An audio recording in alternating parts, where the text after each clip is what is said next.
Assalamualaikum warahmatullahi wabarakatuh. Perkenalkan, nama saya Nur Hidayah dengan NIM 24201014 dari Payungna dengan dosen pengampu Bapak Anwar Hadibi Siregar, MAHK. Di sini saya akan menjelaskan materi saya tentang RAH atau pengadaian syariah. Baiklah, di sini saya akan menjelaskan apa itu RAH.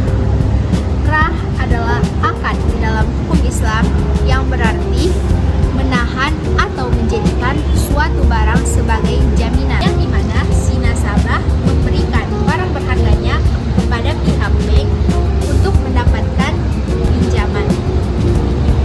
Barang berharga dari nasabah yang diberikan kepada bank akan tetap menjadi milik oleh nasabah atau peminjam tersebut. Itulah yang dikatakan dengan RAH. Si peminjam ini hanya berhak untuk menahan barang tersebut tanpa memakai sedikit pun barang itu sampai si nasabah ini atau si peminjam ini melunasi pinjamannya. Ya, misalnya si A meminjam uang ke Pegadaian dan dia memberikan motor ini sebagai jaminan atas pinjamannya sampai si A ini dapat mengembalikan duit yang dipinjamnya kepada si peminjam, dan barang dan motornya tadi yang dijadikannya sebagai jaminan akan dikembalikan kepada si A, dan yang si meminjamkan ini tidak akan memberikan bunga sedikit pun terhadap si peminjam. Di mana RAH ini terdapat dalam Quran surah Al-Baqarah ayat 283 yang berbunyi, dan jika kamu dalam perjalanan sedang kamu tidak mendapatkan seorang penulis, maka hendaklah ada barang jaminan yang dipegang.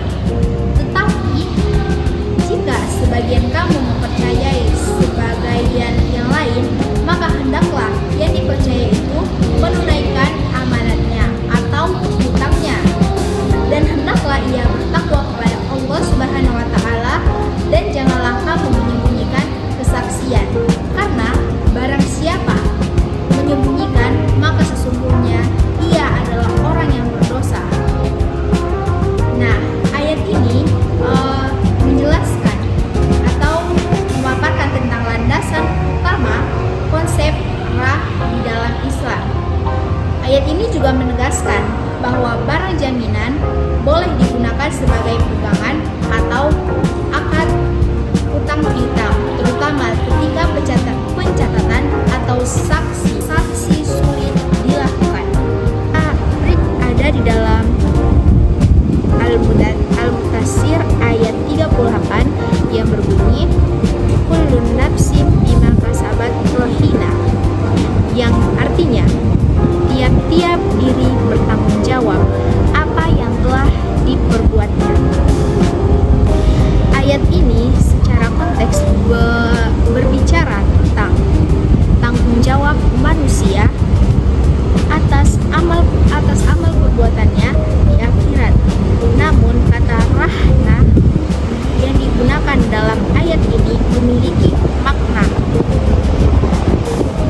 yaitu makna tertahan atau terikat, yang secara bahasa berkaitan erat dengan konsep RAH. Dalam fikih muamalah, dalam praktek RAH, barang yang digadaikan berada dalam keadaan tertahan di tangan penerima gadai, di tangan si penerima gadai, hingga hutang si nasabah dilunasi kembali. Jadi ayat ini memberikan dasar bahwa sesuatu yang tertahan atau terikat yang dijadikan simbol tanggung jawab dan jaminan. Ada juga dari hadis RAH ini yang diriwayatkan oleh Aisyah bahwa Rasulullah Shallallahu Alaihi Wasallam membeli makanan dari seorang Yahudi dan membayarkan yang ditanggungkan, lalu Nabi Muhammad SAW menggadaikan baju besi baju besinya sebagai jaminan untuk membeli makanan tersebut. Hadis ini menjadi bukti bahwa praktik rah pernah dilakukan langsung oleh Rasulullah Shallallahu Alaihi Wasallam. Ada juga ijma ulama. Para ulama sepakat bahwa rah hukumnya boleh karena tidak mengandung unsur kemaslahatan atau juga yang disebut dengan riba dan bunga pinjaman yang besar. Dan rah ini sudah mengikuti arahan dari syariat. Dan rah ini juga membantu masyarakat untuk meminjam secara lebih mudah tanpa mendapatkan bunga yang besar.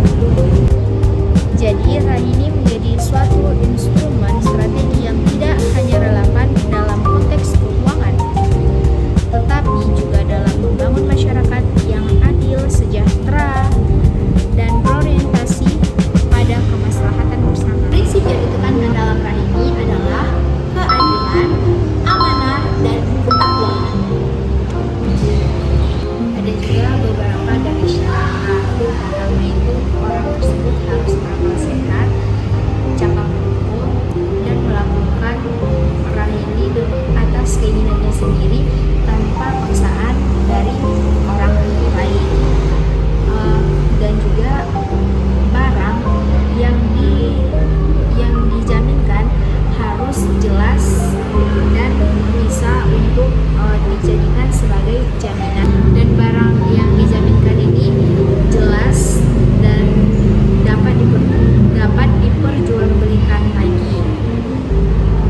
Nah, jadi itulah dari syarat-syarat rah tersebut. Ada beberapa akad yang digunakan di dalam rah ini. Yang pertama itu ada akad qor, yaitu akad pinjaman yang diberikan kepada si nasabah.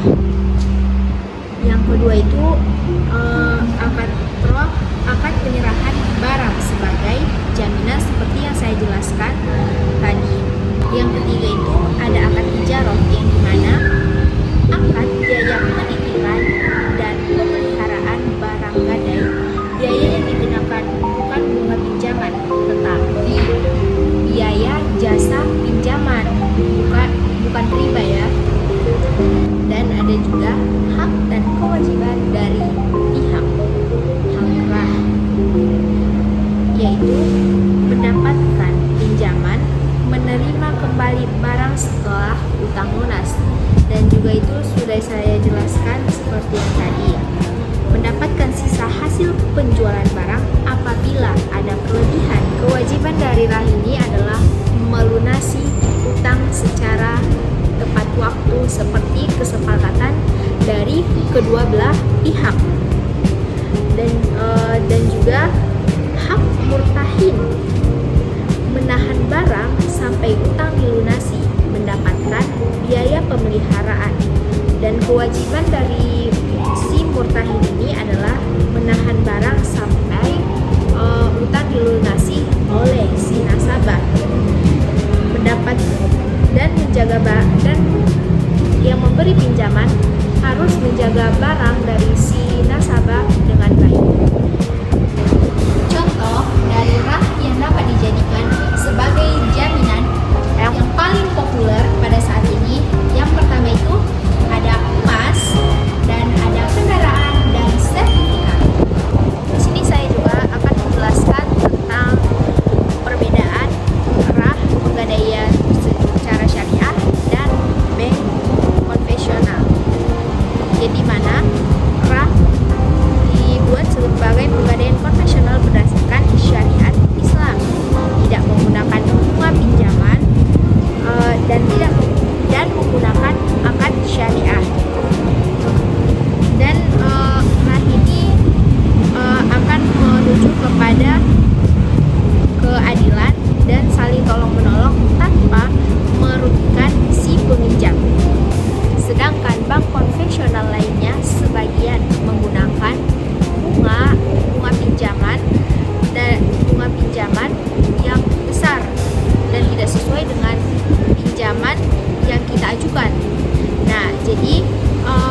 juga memiliki kelemahan seperti dititipkannya barang jaminan. Seperti yang saya jelaskan tadi, RAH ini memerlukan